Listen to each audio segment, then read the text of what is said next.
Good evening and welcome to Monsters Among Us. I am your guide, Derek Hayes. Welcome to yet another installment. Now I realize with all the TV shows and upcoming conference talks and stuff like that, there's a lot of new listeners tuning into the show. So I thought I'd take a quick second to kind of introduce the show to those new listeners and kind of give a brush up for those that have been listening for quite a while. My name is Derek Hayes, and this is Monsters Among Us, and we're about to take you on a ride.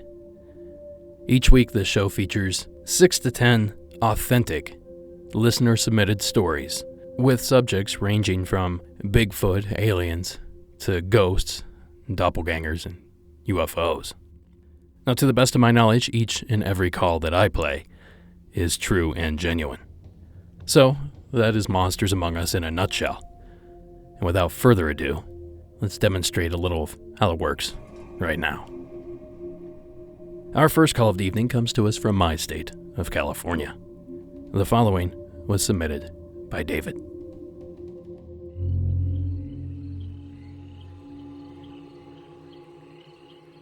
Hello, my name is David. I'm from Orange County, California, and I have a story that happened about 6 or 7 years ago.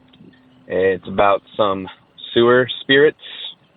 Anyways, I have 2 stories about something I saw and heard in a particular park in Orange County. This park always had kind of a creepy feeling to it, especially at night. And me and my group of friends would just hang out down there because we were bored, we were broke, we didn't really have anything else to do. Anyways, this park has a lot of trees in it, and it also has a large, storm drain tunnel. It's not really a sewer. It's more of a storm drain tunnel. And it's really large, and a full-size adult can walk inside of it. We used to just go in there, kind of explore, look around, just hang out. It was really hot outside, so we just go in there, and it was cooler in there. Anyways, so one day it was daytime. We were walking down to this tunnel, and I saw these 2 little kids on the edge of this creek that would lead into this big tunnel.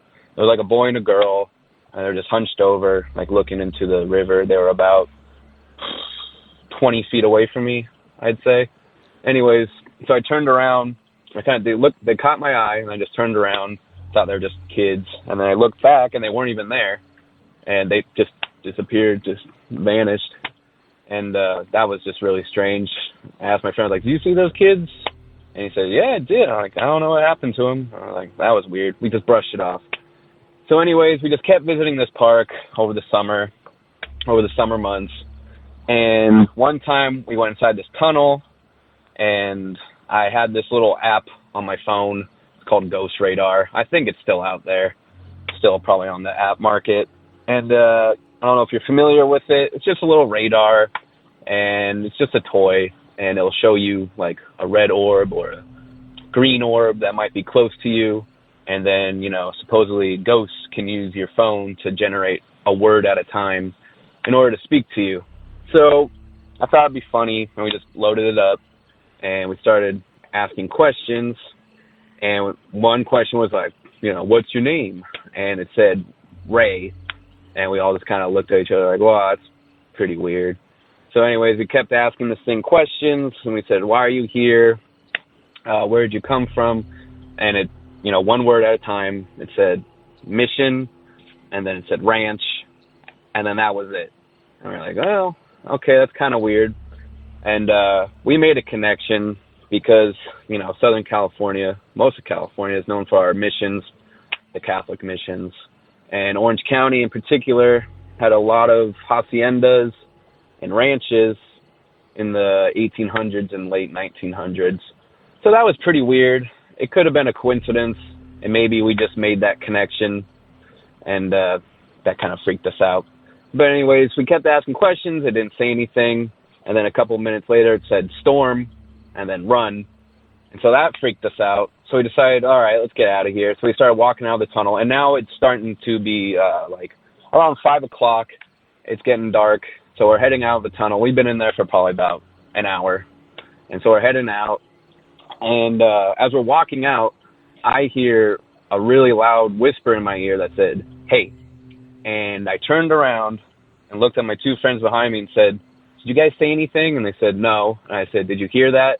And one of my friends said, yeah, I just heard it. And I was like, what did you hear? And he said, hey. And I said, yeah, that's what I heard too. So now we're really freaked out. So we run out of the tunnel, and we're making the walk back to the entrance of the park. And when we're walking, it starts to rain.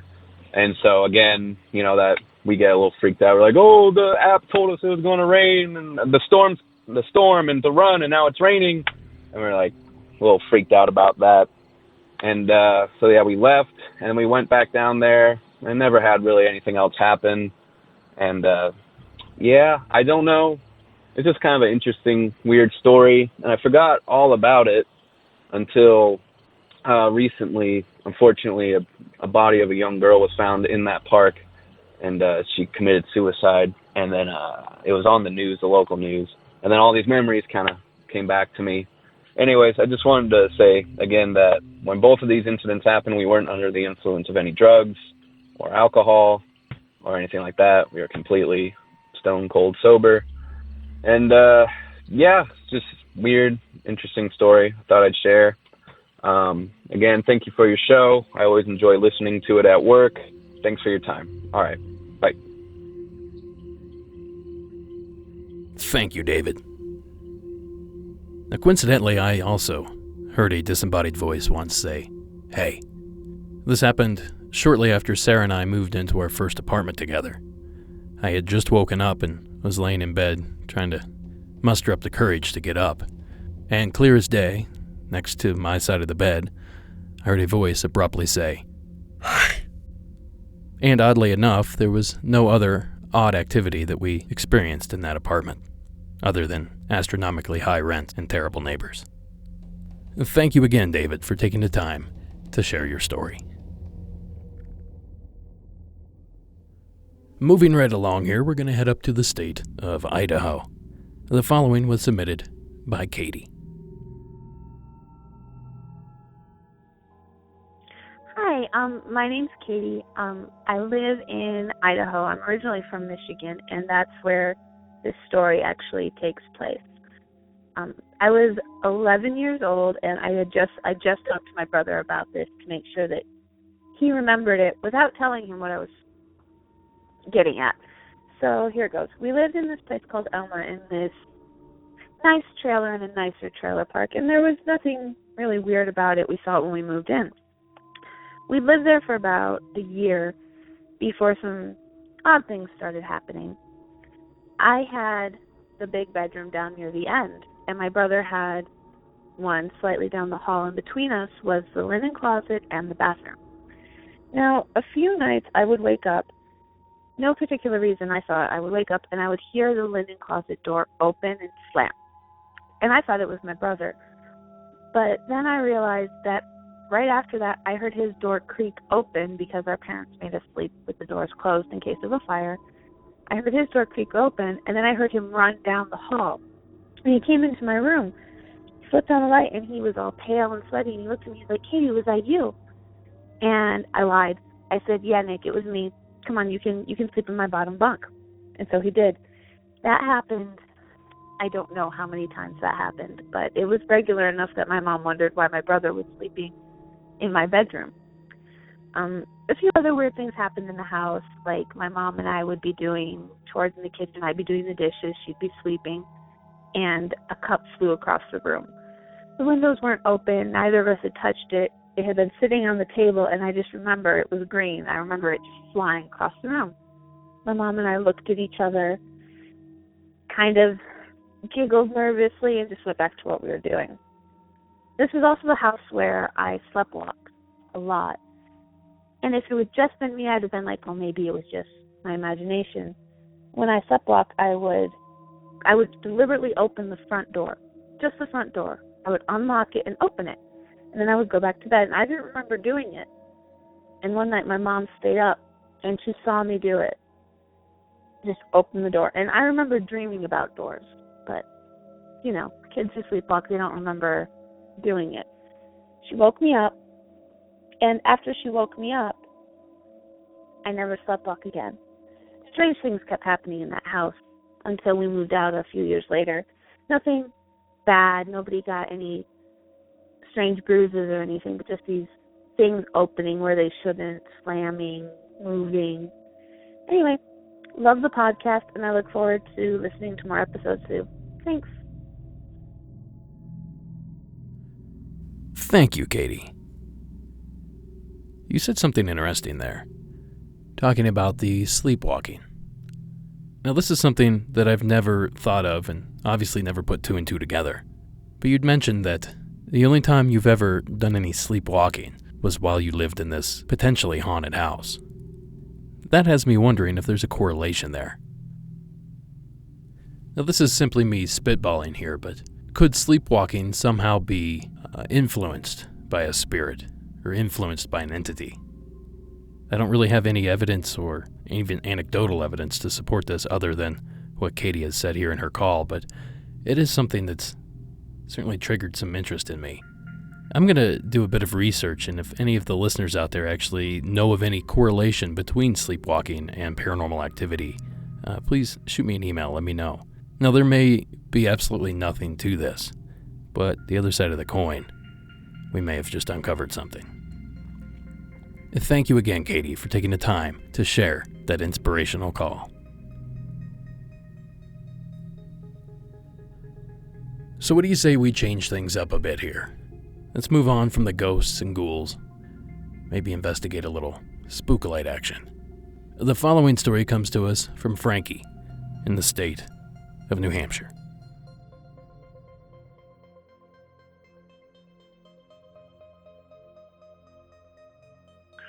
Hi, Derek. This is Frankie. I'm calling from New Hampshire.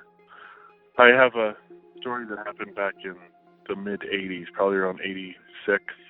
This happened where I grew up in upstate New York.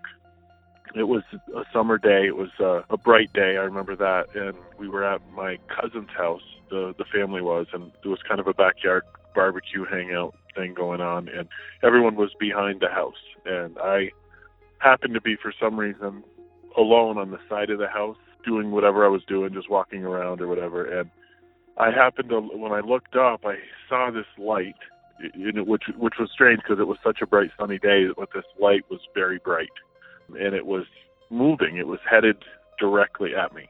I'd never seen anything like this before. The best way to describe it is it was a cylinder, probably, I would guess, about 2 feet in length and maybe 6 inches, cylinder shape, and it was moving at a pretty good speed, parallel with the ground, probably about 4 feet off the ground, and headed directly at me.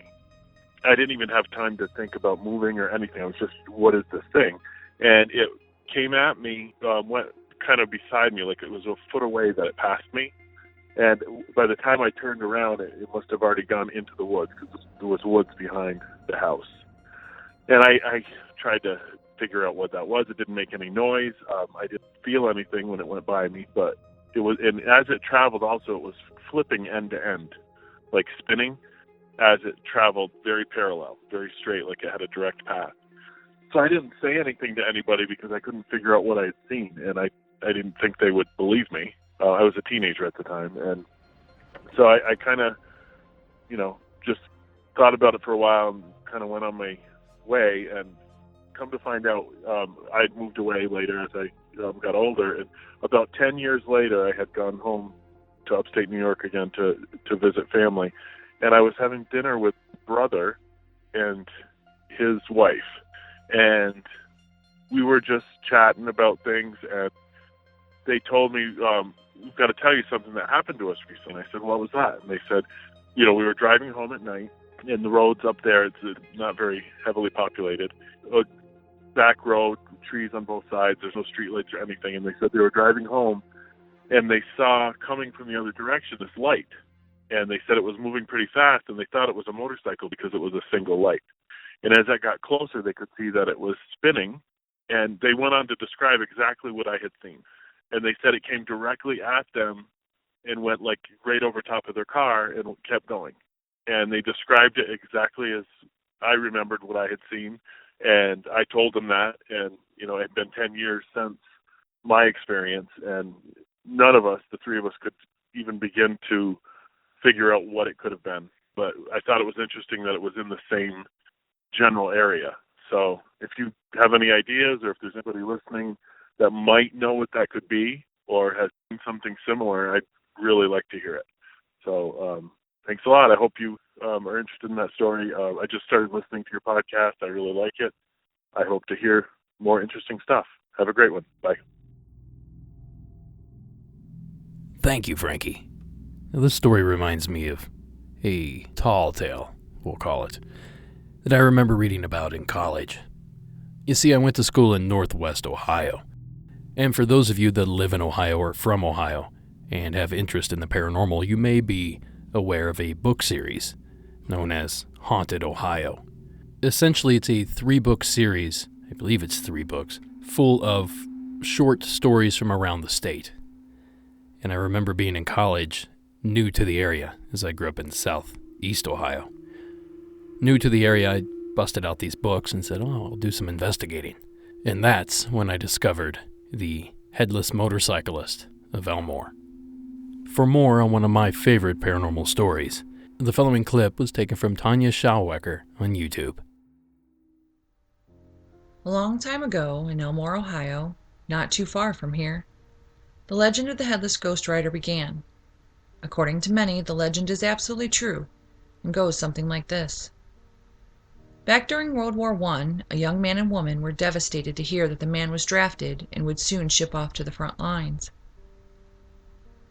The couple said their goodbyes, promising each other that their love would endure the miles apart. The soldier kissed and hugged her goodbye and left for more than 3 long years. The young soldier endured relentless battles against the enemy. He held his best friend in his arms after their entire platoon was ambushed, and they were the only survivors. After completing his tour, the young soldier was honorably discharged and made his way back to Elmore. He bought a new motorcycle and took off to surprise his love, believing that she would still be waiting to become his bride, even though they had no communication for 3 years. When the soldier arrived at the old farmhouse, he walked up on the porch and looked through the window. Instead of finding her waiting for him, he found her in the arms of another man. Distraught and devastated, the soldier tore down the long gravel driveway. He rounded the corner at a high rate of speed and lost control as he crossed Mud Creek Bridge. The motorcycle careened over the side of the bridge, killing the soldier instantly. When the authorities arrived, they found his body and the motorcycle torn to pieces, including the soldier's decapitated head. Years later, the only remaining piece of the old farmhouse is an overgrown lane, but the Headless Ghost Rider continues to visit his love on the same day every year, his tortured soul reliving the night his heart was broken for eternity. On March 21st, if you go to Mud Creek Bridge in Elmore, park your car on the bridge, flash your lights 3 times, and honk your horn 3 times, the light of the Headless Ghost Rider will again fly down the old drive, round the corner, and disappear on the bridge. Do this with caution, though. Those who have experienced it have never been the same. Some say that the soldier isn't particularly kind to young men who come to see his beloved. Of course, you can find a link to that video in the show notes for tonight's episode. Naturally, on March 21st, in several years while I was in school, I made the trek to Elmore, which was maybe 20 minutes from school. Each time I left highly disappointed. Unfortunately, it seemed, the motorcyclist took those days off. Of course, that doesn't keep me from thoroughly enjoying this story.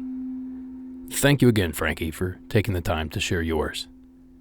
And I highly recommend you check out the Haunted Ohio series, even if you're not from Ohio.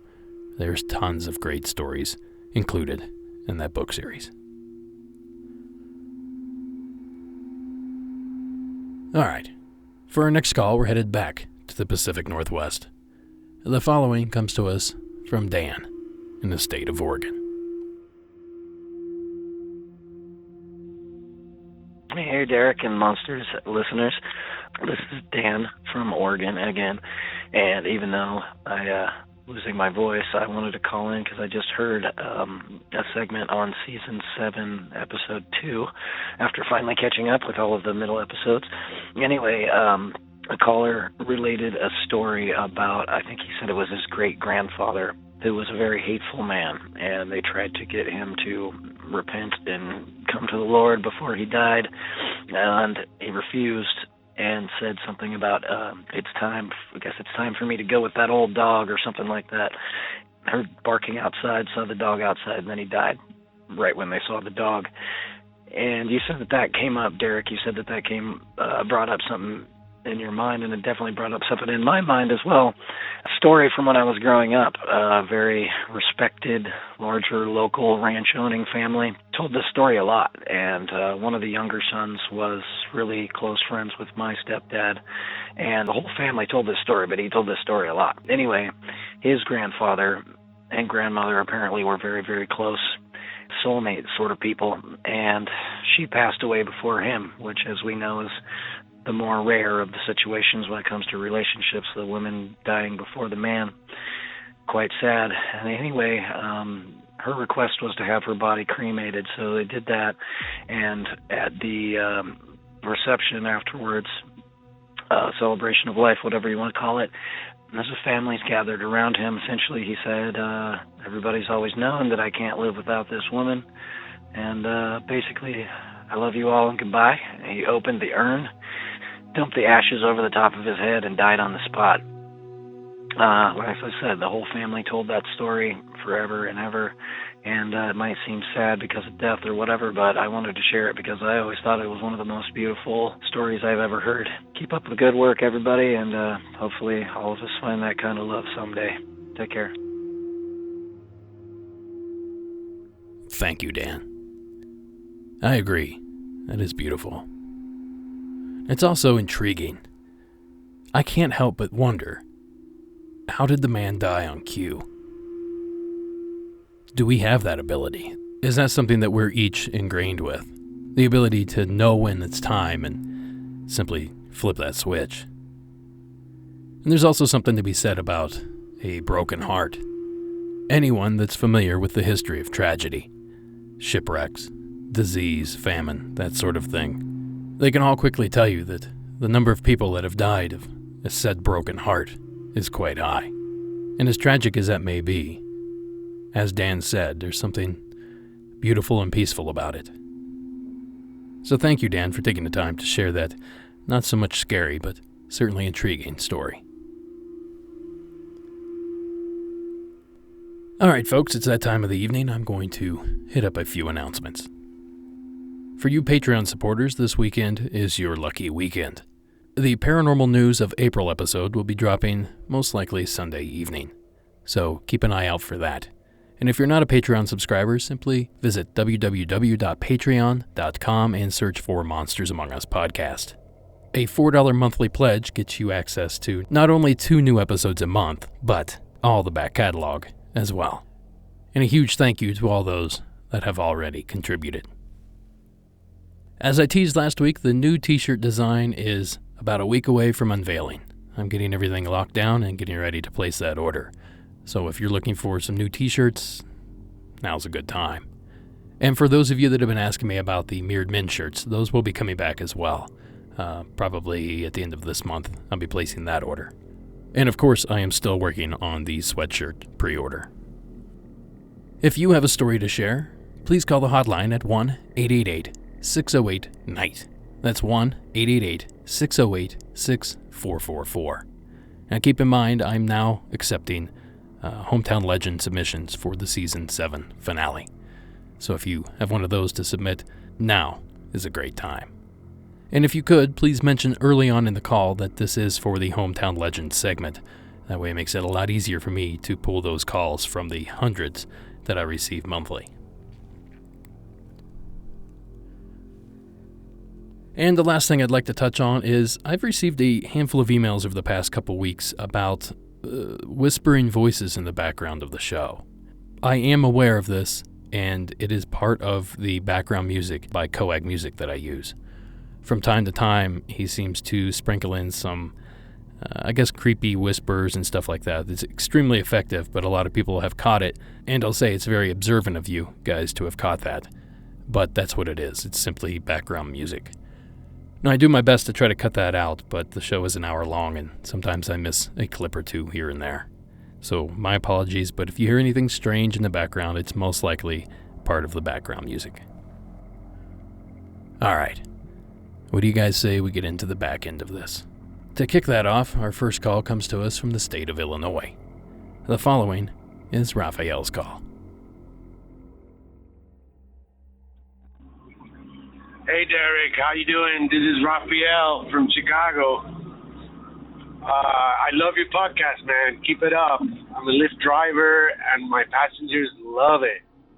Anyways, I wanted to call you, tell you the story that happened to me and a friend. I grew up in Puerto Rico in the Caribbean. Me and my friend from high school used to go surfing all the time. We used to get up at 3 in the morning, drive to the other side of the island, surf for an hour or two, and then drive back into the city, make it in time for school. So this one morning, we stayed up all night, and we left at 3 a.m. to the other side of the island. And we got there a little bit early. And we're driving up to this secluded beach that is part of an abandoned Air Force base. And we get there right before sunrise. So because neither of us felt very comfortable surfing in the dark, we decided to wait a few minutes for the sun to come up, and then we would paddle out into the water. We were parked on one of the ends of a half-moon bay and a bluff overlooking the bay. Now, there was no moon that night. It was very dark. And as we're waiting there for the sun to come up, I got to confess, we lit up a joint, and we're smoking. But as soon as we lit up the joint, this huge light, the size of maybe 4 or 5 full moons, this thing was huge, suddenly lit up and illuminated the entire half-moon bay, which was probably like half a mile. It started at the far end of the half-moon bay. It hovered over the bay up until it came right above us. And when it was right above us, that's when I could tell how really incredibly big this thing was. It stayed there for like 2 seconds, completely quietly, silently, no noise, no anything. It illuminated us for a couple of minutes, and then it turned off. Poof. And it was gone. And the stars came back out. And it was freaky and creepy like nothing. Me and my friend were speechless. And granted, we had just driven almost 2 hours to the other side of the island. We look at each other. We turned the joint off. We had barely smoked a couple of drags each. And without saying a word, we pulled out and drove the 2 hours back to San Juan without surfing that day. That's how freaked out we were. Now, a comment I would like to add is this thing was huge. I mean, this thing was enormous, and it did not make a single sound.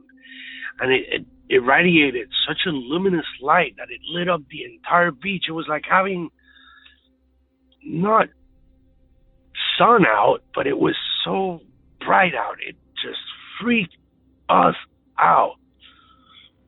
Anyways, I have a couple of other stories and different things and that you cover, different themes that you cover in your show, and I might call back and tell you some of them. But this being my one UFO story that I can honestly say I can't explain it any other way, but something that was not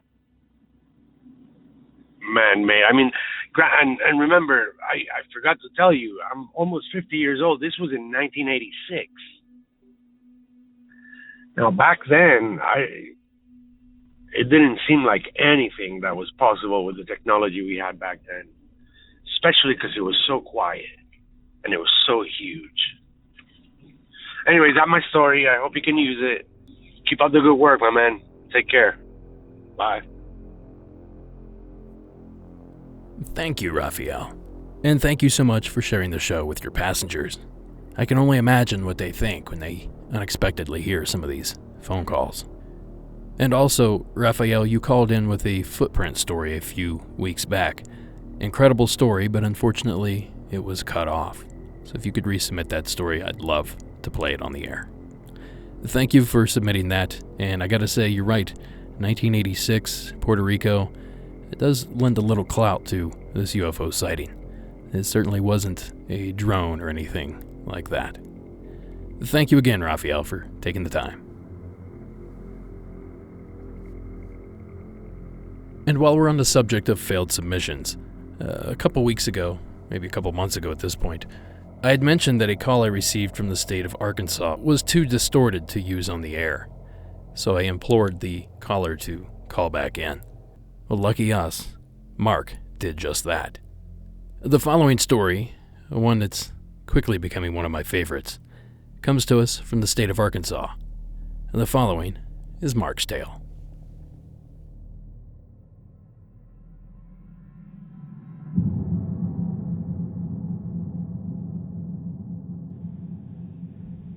Yeah, this is Mark from Arkansas. I was calling you back. I'm the one that had the story on the old car and the boxer dog. Basically what had happened is I'd found this old car. It was a 69 Continental that I just had to have, and I got it off of a guy, or a family rather, that kind of had a checkered past. And anyways, I turned it into a winter project, just something to do, get out in the garage and work on. And at that time, I had two boxers, a male and a female. And kind of how our garage and everything is set up is we've had a back door going out into a patio, and the garage set off to the left about 12, 15 feet. One night, I went to go outside and just tinker around on that old car, and the dogs always would go out with me, but on this occasion, they just so happened to come out the door first, and out of the corner of my eye, I see something, just a shadow of something. It had to have been big and tall. I don't know, but it was running across the backside of my garage.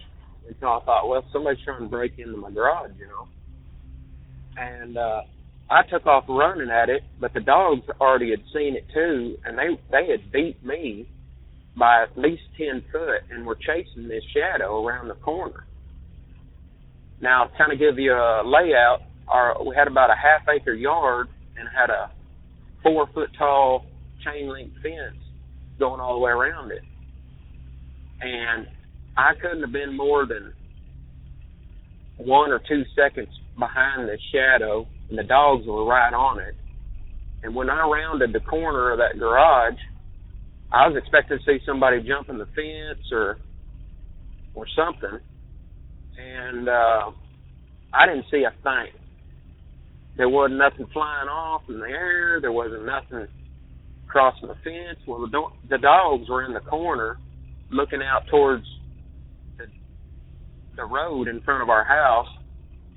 So I just popped the gate and thought, well, they'll go chase whoever it is. Well, the dogs they wouldn't leave the yard. They just kept smelling the air and the ground, and their hair was all bristled up, and they were growling. And I don't know if you know much about boxers, but they're super friendly. But whatever this was, had them acting really aggressive and protective. And to kind of back this story up, I'd had this car in that garage for 3 or 4 months. And every time well, not every time, but sometimes when I was out there at night working on this thing in the garage, I always kind of felt like there was somebody watching me or something. It just made the hair on the back of my neck stand up. But anyways, not long after that, I got rid of the car, and I hadn't had anything happen since. But on a side note, I am a Christian, so I won't get on a religious rant, but I do believe this evil stuff is out there, and whether you believe or not, I hate to hear people getting afraid of seeing something, but I just dare anybody, if they see something like that scary, just call out the name of Jesus and watch what happens. But love your show. Thanks for letting me tell my story. Thank you. Thank you, Mark, and thank you for retelling your story. I don't know what it is about this particular tale, but I love it. There's not even a lot that takes place here. Mark saw something. Mark and his dogs chased something. He had some odd feelings. But there's just something visceral about it. You know, it may be because it seems to be attached to a vehicle. And I can't speak for the rest of the world, but most of the listeners here in the U.S. that are of age has a vehicle. Has something that they drive every single day. Something that becomes part of them for hours at a time. And I think it's that connection that puts this story above a lot of others, for me at least. Because unlike a haunted house, a vehicle is something that moves around and exchanges hands quite quickly, quite often. Perhaps past memories of the Stephen King film Christine also play into my enjoyment of this particular story. Whatever it is, it certainly seems to hit home. So thank you again, Mark, for taking the time to share it.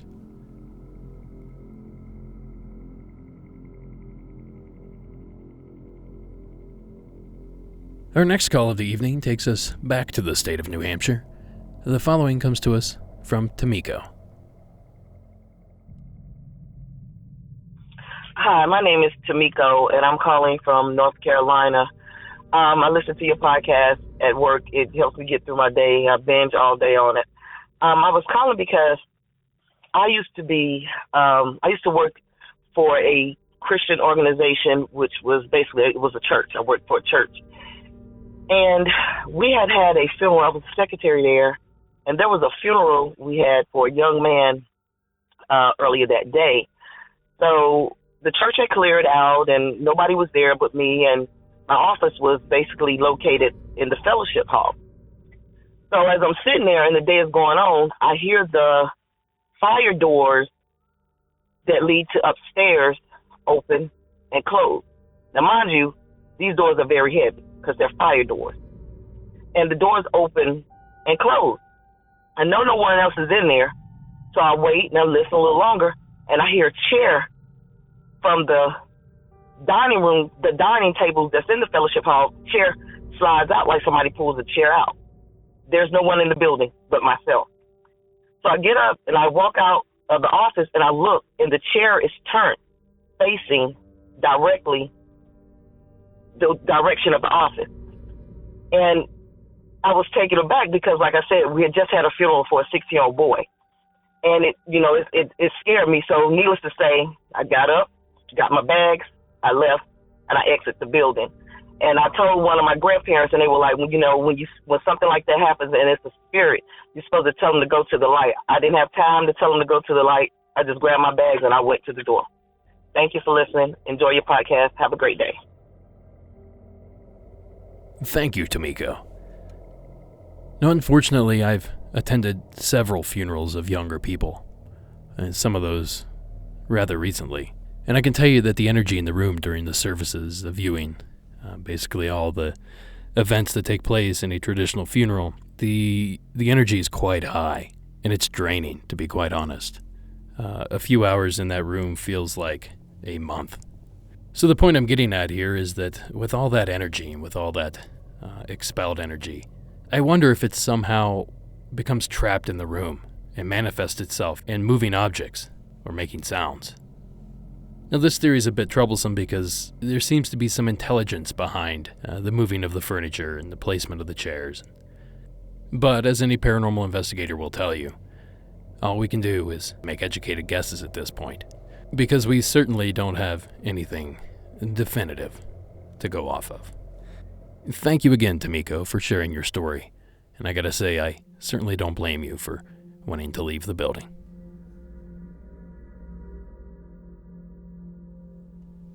Alright, folks, this is it.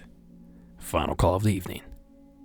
The following comes to us anonymously from the state of Colorado.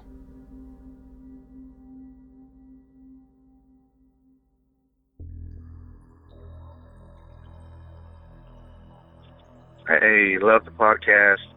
I actually just found it, and I'm starting from the very first season, making my way up. I'm in season 4 now. Wanted to share a story that happened to me when I was in the military. I'll say probably around 2007 or 8, maybe. I was a Air Force sergeant, military police station in Colorado Springs, Colorado. I worked the mid shift, which was usually anywhere between 5 in the evening until 5 in the morning. I was in charge of maybe about 13 other guys. And it was pretty typical for us, once we got on shift, to kind of drive around, find a place to park, eat, scan the radios, do whatever we're supposed to do for that night. So on this particular night, I was by myself. I drove down the main road. Was sitting on top of a helicopter pad by myself, just looking out over the city. It may have been around 1 o'clock at night. I wasn't sleepy. I knew where all of my guys were at on our base, so pretty sure nobody was able to play any crazy tricks on me that night. It's really weird now that I think about it. I had decided to get out and take a piss on the other side of the truck. And when I got out, everything seemed normal. Nothing out of place. Since it was, that late at night, there weren't really any cars coming or going from the base, or weren't any really driving on the highway out in front of the base. So I get ready to relieve myself.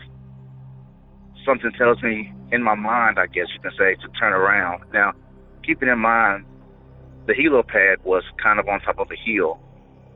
So at the very top of this hill, it was almost cut in half, and it was just a cement slab. You walk to the edge of this slab, and it starts to grade down towards flat ground. So as soon as I turn around, it appears to be something crawling up the hill. Being where the base was located, it was put up right up against a mountain range. The base itself is inside of a mountain. The base is called NORAD. Like I said, being where it is, there's always reports of bear and mountain lions and skunk, turkey. So I was pretty much familiar with all the types of animals that I could possibly see. But what I saw was nothing of the sort. As soon as I turned around, I looked down towards the ground where it was sloping uphill to the helo pad, and it was, the closest thing that I can compare it to give you some kind of visualization is like a emaciated, skinny zombie almost, as crazy as it sounds. And it was solid white.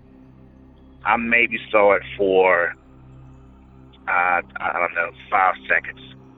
So as soon as my mind registered what it was just instant fright. And for those quick 5 seconds that I saw it, I honestly thought about pulling my side off and shooting it. But for whatever reason, I was too afraid. Regardless of what position I held, it was pure instinct, get back in the vehicle and drive away. But back to the description, its arms, as it was crawling up the hill, they looked like they were, the elbows at least, were high above the head. And it was almost, his head was close to the ground. So it was kind of like he was crouching down, looking at me, and like stalking me, I guess you could say. Because in the beginning, my back was towards it. And for whatever reason, something told me to turn around, and that's when I saw it. As soon as I saw it, like I said, I jumped back in my vehicle, spun out, drove away, drove maybe half a mile up the hill to where I could see the helipad. Sat there in pure disbelief. I was looking down at the helipad with night vision goggles, whatever, my regular eyes, couldn't see nothing. Met up with one of my other patrols, did not tell them what had happened, and this was a 2-man patrol, and the leader of that patrol, just for no apparent reason, had asked me if I was just down at the lower helipad. I told him that I was, and he had proceeded to tell me that they were parked there, exact same spot, maybe a little bit after or a little before I was there, and said they were just sitting there doing just like I was doing, looking over the helipad, looking at the city lights, and they both saw something white in the rearview mirror run from behind their vehicle. They said they got freaked out. They didn't bother to get out the vehicle and check out what it was, but it was big enough that they could see it sitting in I think it might have been a Ford Explorer, a white Ford Explorer. That was our patrol vehicles. It was big enough to where they could see that run past their rear end of the car in their rear view mirrors. Once they told me that, then that's when I proceeded to let them know about what I had seen. I think for the rest of the night, we were all pretty freaked out because our stories kind of matched with what we saw without either one of us knowing the other story beforehand. And after that situation, after that occasion, I think the next day we had a base-wide exercise. It's just where the leadership of the base, they run scenarios on us. I had told one of my superiors what had happened, and of course, some of the guys, some of the older ranked members of the military, they really don't believe in that type of stuff. But we all kind of laughed at it. Well, they kind of laughed at it, and I told them flat out, I'm not going back down to the lower helipad. So it was too crazy of a situation. Never seen nothing like that. There was no way it was a mountain lion, a albino mountain lion, a deer, a bear. It was nothing like that. It looked totally like something out of a Resident Evil movie. And that was, this incident was a long time ago. It's still fresh in my mind. It actually reminded me of a story that one of the past people in season 4, a young lady, she phoned in and said that she saw something to that effect. But yeah, hope you can use it. Love the podcast. Keep up the good work. Thank you.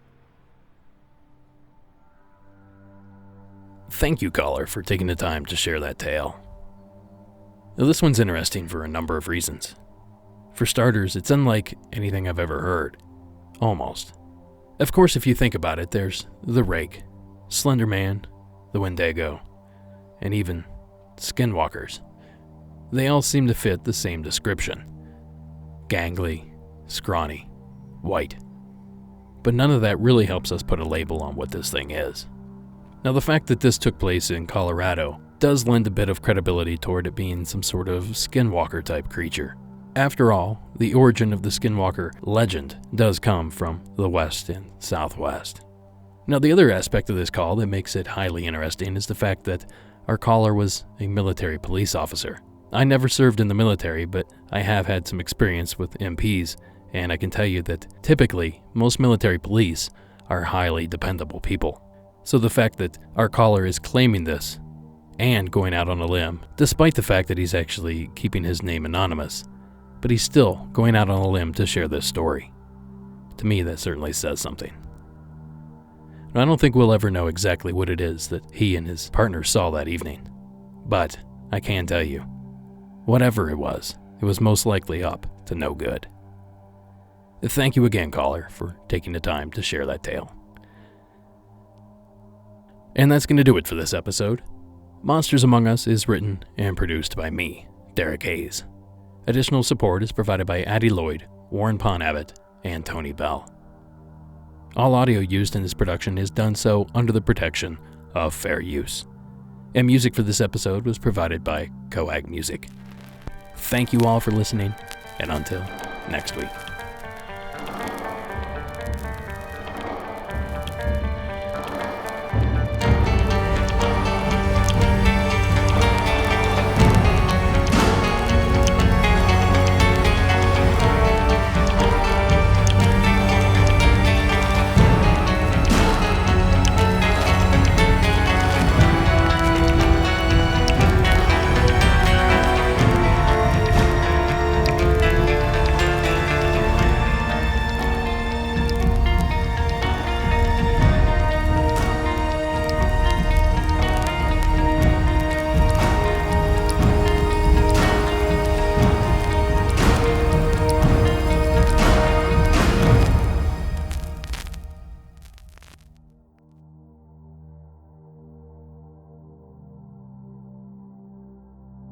Thank you for sticking around to the end of the program. I have 2 written submissions for you today. A long one, a short one, but they both cover the exact same subject. Our first written submission was sent in by Brandon in the state of West Virginia. Hi, Derek. I discovered your podcast a few weeks ago after seeing you on Paranormal Caught on Camera, and I was excited to find this. I've been looking for a podcast like this for years. I wanted to share with you this experience I had back in the fall of 2007. We had just moved in with my aunt after my parents had to sell our old house. We were in a difficult spot. I spent a lot of time in the woods just to get away from the stress, and I always took a gun with me. I also have a fair amount of experience hunting, so I know what lives in the woods here. This day was dry because I can remember the leaves and twigs crunching quite loudly under my feet. But I wasn't hunting, so it didn't matter to me. I stopped to lean on a tree and text somebody when I heard all the squirrels suddenly go to the tops of the trees and start barking. That usually means a predator is nearby. So I raised the shotgun to my shoulder because you never know what could happen. It was a few seconds later and a deer bolted across the ridgeline around the curve of the hill. My eyes stayed on that deer because I was curious as to why they did that. I thought maybe it was me.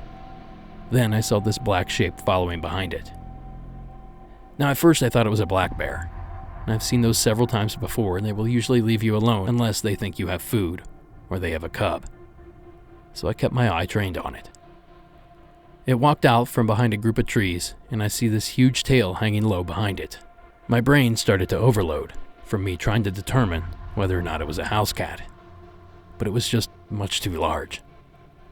I've been hunting through these trees many times, so I know how large they are. And from that, I can say the creature was massive. I would say 12 feet from nose to tail. It turned its head at me once, then turned it again and started sulking after the deer. Also, a strange thing I noticed was that I never heard it coming. Never heard a twig snap or leaf rustle the entire time that it was walking.